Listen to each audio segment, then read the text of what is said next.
आज मेरा पति मुझे छोड़कर विदेश जा रहा था और मेरा रो रो कर बुरा हाल था। आखिर आज उनके जाने का समय आ गया था। मैं दरवाजे पर खड़ी थी जब वो मुझे अकेला छोड़कर चले गए। जाते हुए उन्होंने मुझे एक बार पलटकर देखा था। उनके जाने के बाद मेरी सास ने मुझे बालों से पकड़कर घसीटा और कमरे में ले गई और कहने लगी कि अब पागल हो गई हो जो अपने पति के जाने पर ऐसे फूट फूट कर रो रही हो। पूरे घर में अपशगुन फैला रही हो। चुप करके यहीं बैठो, वरना पता नहीं मेरे बेटे का सफ़र कैसे गुजरेगा। मेरी सास ने मुझे डांट दिया। उसी समय मैं वहीं पर चुप होकर बैठ गई। शाम को जब मैं उठी तो मेरा दिल बहुत बेचैन था। मेरी सास मुझे घूर घूर कर देख रही थी। सर से पैर तक वो मुझे ऐसे देख रही थी जैसे मुझे किसी खास काम के लिए देख रही हों। फिर मुझे अपने पास बुलाकर बोली, ये लाल दुपट्टा क्यों ओढ़ रही हो? ये तो सुहागन की निशानी है और तेरा पति तो विदेश चला गया है। अब तो ये दुपट्टा उतार और काले रंग की चादर ओढ़ ले। अच्छा नहीं लगता? तेरा पति विदेश में है तो तू किसके लिए ऐसी सज संवर कर बैठी है? सास की बात सुनकर तो मैं हैरान हो गई, क्योंकि मेरा पति काम से विदेश गया था। भगवान न करे मैं विधवा तो नहीं हुई थी, लेकिन सास की जिद के आगे मुझे उनकी बात माननी पड़ी। उसी समय मैं अपने कमरे में गई और मैंने अपनी अलमारी से एक काले रंग की चादर निकाल कर ओढ़ ली। वैसे तो मुझे ये रंग पसंद नहीं था, सिर्फ रवि की जिद पर कभी कभी पहन लेती थी, मगर आज अपनी सास के कहने पर मुझे ये रंग हमेशा के लिए पहनना पड़ रहा था। वो चादर ओढ़कर मैं बहुत ज़्यादा उदास हो गई और अपने कमरे में ही लेट गई। जब मेरी सास ने मुझे आवाज़ लगाई, मैं तो अपने गम में भूल ही गई थी कि पूरे घर की जिम्मेदारी मेरे ऊपर ही है। सारा काम मुझे ही करना पड़ता है। अगले दिन की रात तक मैं बहुत थक चुकी थी। मैंने अपने दिल में सोच लिया था कि मैं अब यहाँ नहीं रहूँगी। जब मेरा पति ही यहाँ नहीं है तो मेरा ससुराल में मेरा क्या काम है? खैर, मैं रात भर इस बारे में सोचती रही और जब सुबह उठी तो मैंने अपना सर पकड़ लिया। मेरी सास पूछने लगी कि तुम्हें क्या हुआ है?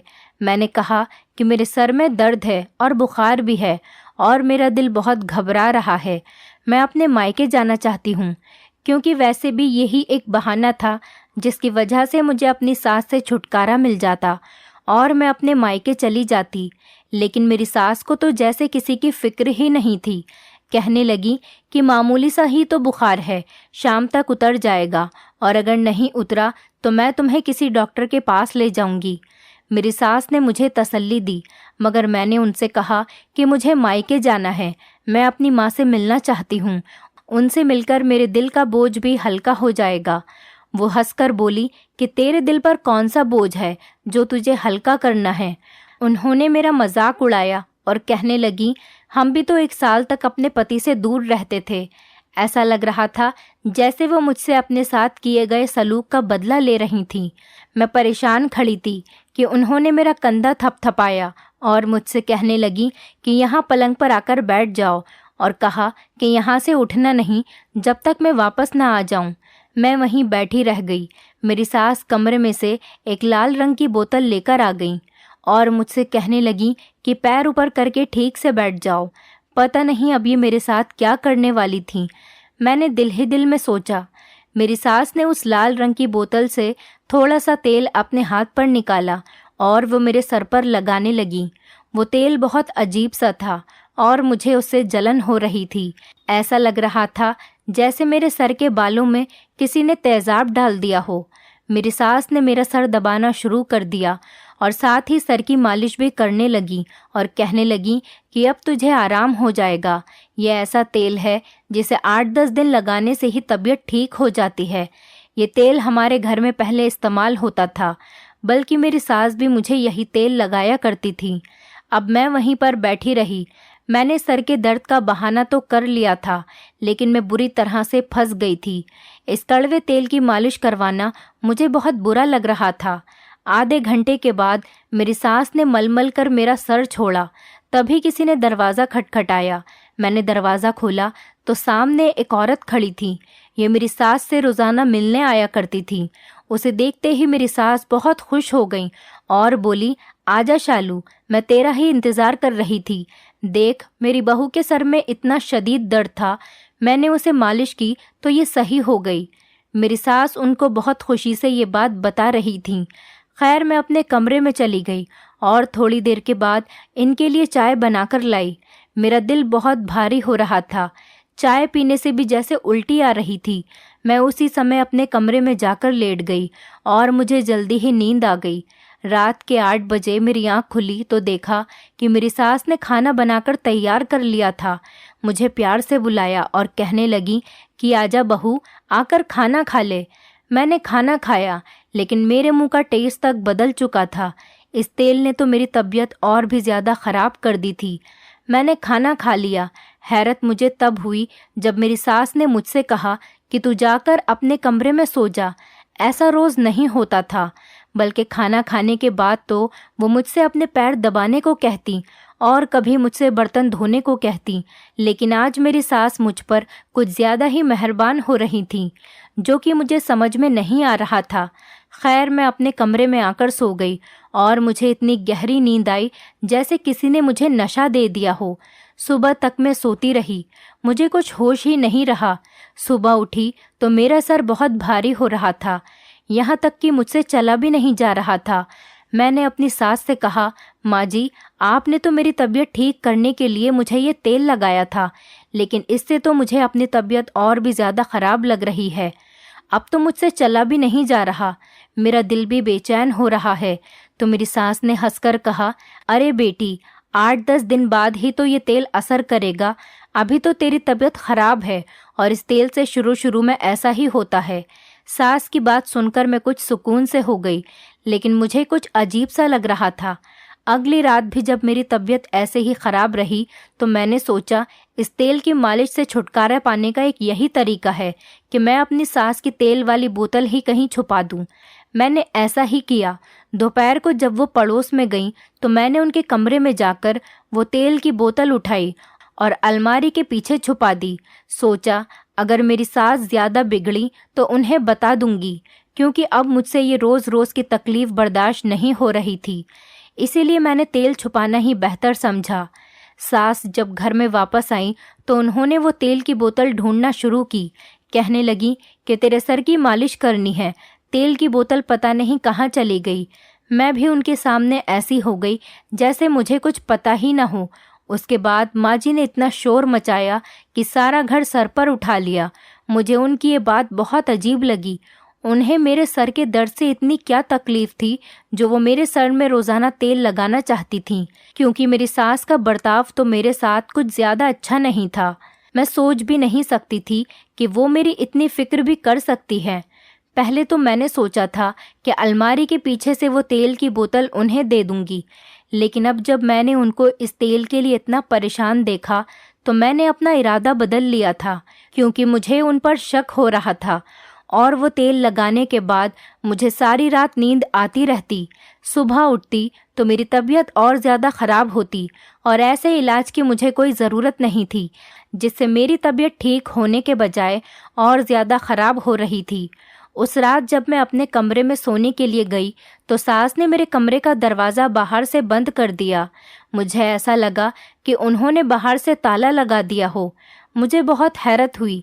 आज मुझे नींद भी नहीं आ रही थी। थोड़ी देर ही हुई थी कि मुझे बाहर से कुछ लोगों की आवाज़ें आने लगी और ये लोग छुप छुप कर हल्के हल्के कुछ बातें कर रहे थे।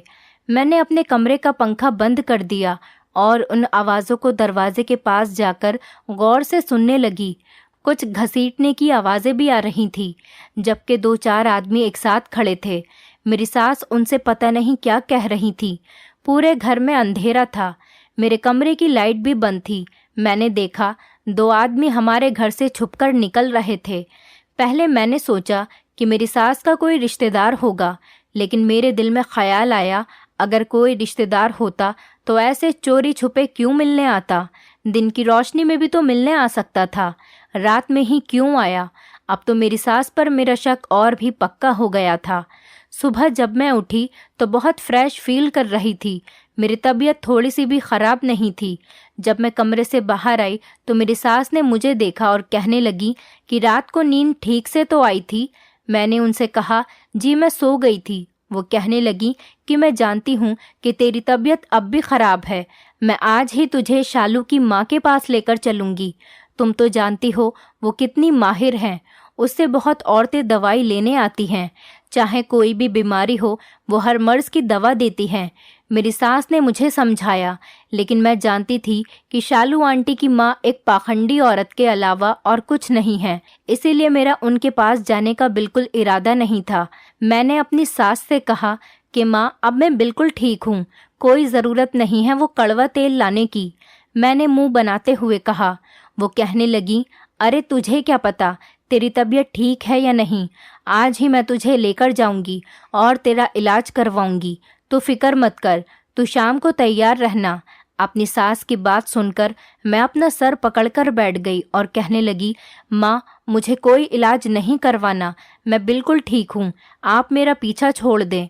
मुझे उन पर गुस्सा आ गया था तो वो मुझसे कहने लगी, मेरे सामने ज़्यादा ज़ुबान चलाने की ज़रूरत नहीं है, वरना मैं तेरी शिकायत तेरे पति से विदेश में कर दूंगी कि तू मेरी कोई बात नहीं मानती। बस मेरी यही एक कमज़ोरी थी जिसका फ़ायदा मेरी सास उठा रही थी। अब शाम को मैं तैयार हो गई और मेरी सास भी मुझे ले जाने के लिए पूरी तैयार थी और हम शालू की माँ नीलू आंटी के पास पहुँच गए। नीलू आंटी बहुत ज़्यादा मशहूर थी, लेकिन सच तो ये है मुझे उनकी दवाओं पर बिल्कुल भी यकीन नहीं था। वो बहुत अजीब अजीब हरकतें करती थी। सास ने उनको मेरी तबीयत के बारे में बताया और कहने लगी, तुम मुझे वही तेल दो जो तुमने पिछली बार दिया था। सास की बात सुनकर वो थोड़ी देर खामोश रही और फिर एक लड़की को आवाज़ दी और उससे वो तेल की शीशी लाने को कहा। वो लड़की तेल की शीशी लेकर आई और उसने मेरी सास को दे दी। मेरी सास ने उनका शुक्रिया अदा किया और फिर मुझे लेकर घर वापस आ गई। उस तेल को लाने के बाद मेरी सास बहुत खुश लग रही थी।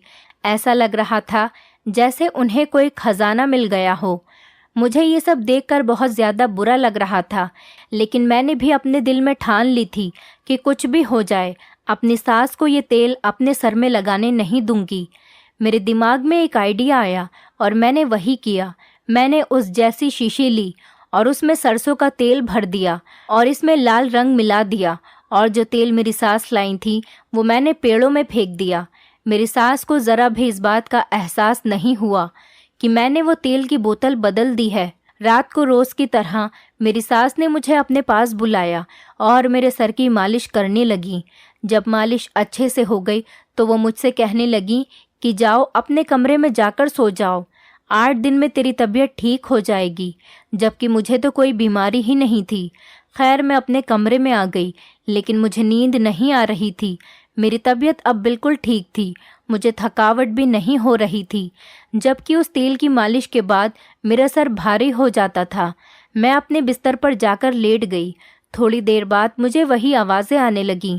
आज मेरे कमरे का दरवाज़ा अंदर से बंद था, क्योंकि मेरी सास को लग रहा था कि मैं सो गई होंगी, इसीलिए उन्होंने मेरे कमरे का दरवाज़ा बाहर से बंद नहीं किया था।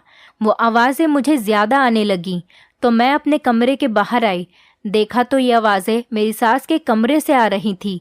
मैं अपनी सास के कमरे की तरफ गई तो मुझे देखकर बहुत ज़्यादा हैरत हुई कि 3 लड़के मेरी सास के कमरे में बैठे थे और वो उन्हें मेरे दहेज का सामान दे रही थी।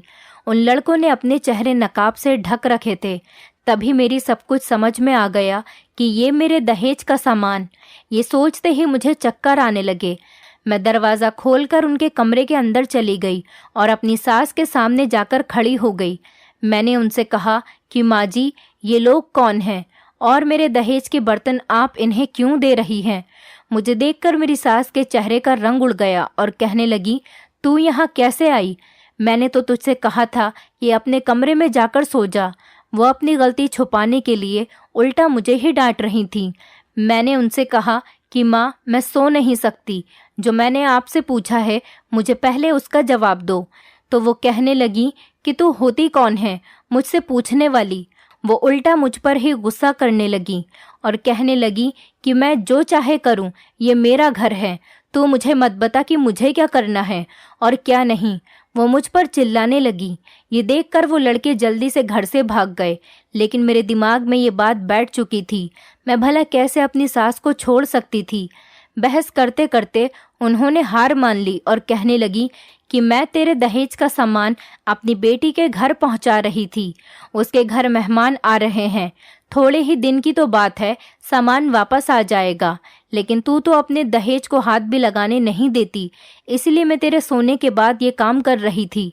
सास की बात सुनकर मुझे बहुत गुस्सा आया, जबकि ऐसी कोई बात नहीं थी, क्योंकि मैं कभी भी उनको कोई सामान लेने से मना नहीं करती थी।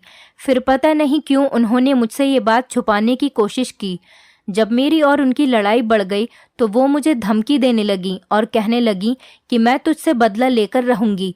तूने मेरे बेटे का घर बर्बाद कर दिया है।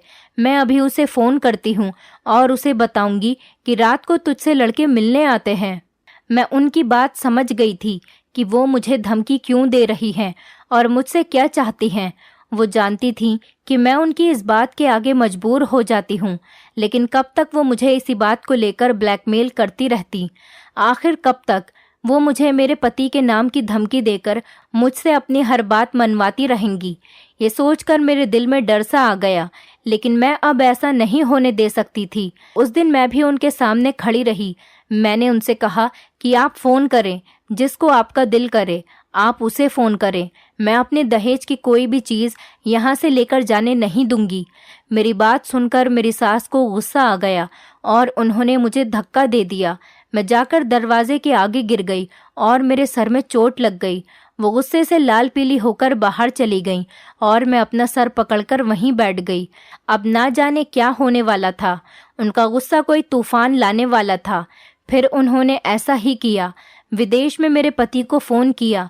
मैं भी उनके पास ही खड़ी थी। वो मेरे बारे में ऐसी ऐसी गलत बातें कर रही थी कि मैं सोच भी नहीं सकती थी। उनकी बातों में इतना जहर भरा था कि मेरे पति भी मजबूर हो गए। मैं अपने पति से बात करना चाहती थी और अपनी बात उनके सामने रखना चाहती थी, मगर मेरी सास ने मुझे फ़ोन को हाथ तक लगाने नहीं दिया। मेरा दिल चाह रहा था कि मैं अपनी सास को जान से मार दूं, लेकिन मैं उससे मैं कुछ नहीं कर सकी। मेरे पति ने भी मुझसे कह दिया कि तुम्हें मेरी माँ के मामले में बोलने की क्या ज़रूरत है, तुम अपने काम से काम क्यों नहीं रखती। मैं तुमसे कल सही से बात करूँगा। मेरा दिल काँप कर रह गया। मेरे पति बहुत गुस्से में थे। जाहिर है उनकी माँ ने मेरे बारे में जो जो बातें कही थी वो कोई भी इज्जतदार आदमी अपनी पत्नी के लिए बर्दाश्त नहीं कर सकता था, लेकिन मैं तो ऐसा कुछ सोच भी नहीं सकती थी। अगले दिन उन्होंने मुझसे फ़ोन पर बात की।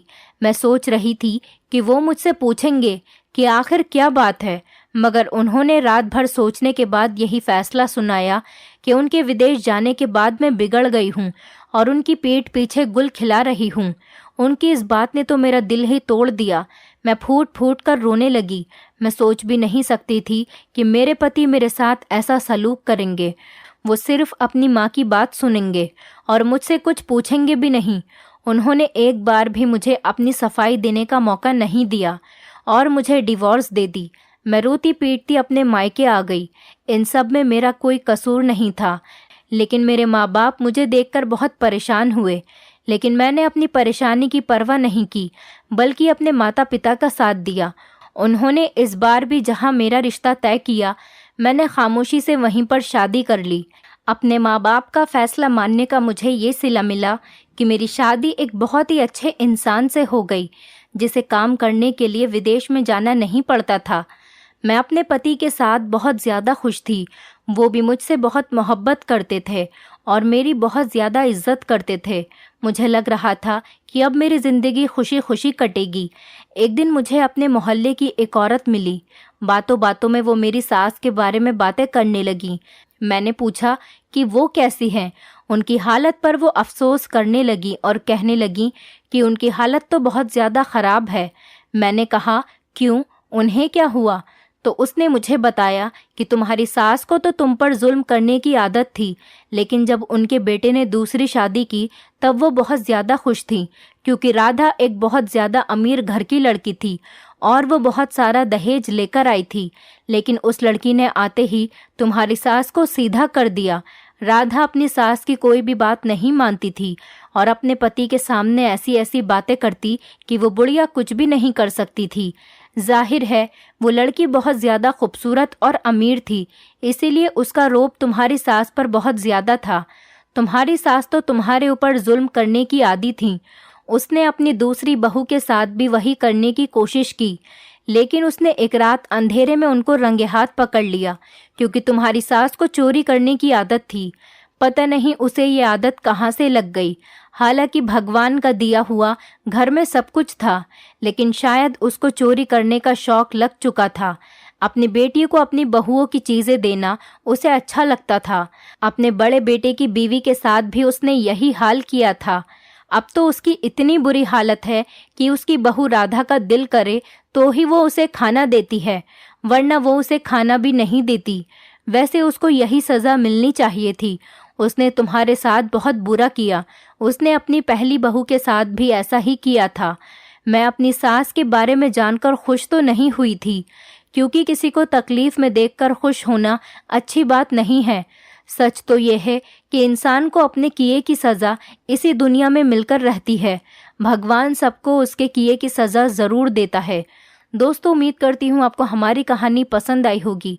कहानी पसंद आई है तो वीडियो को लाइक करें, चैनल पर नए हैं तो चैनल को सब्सक्राइब करें और हाँ, नोटिफिकेशन बेल को ज़रूर दबाएं ताकि अगली अपडेट सबसे पहले आपको मिले।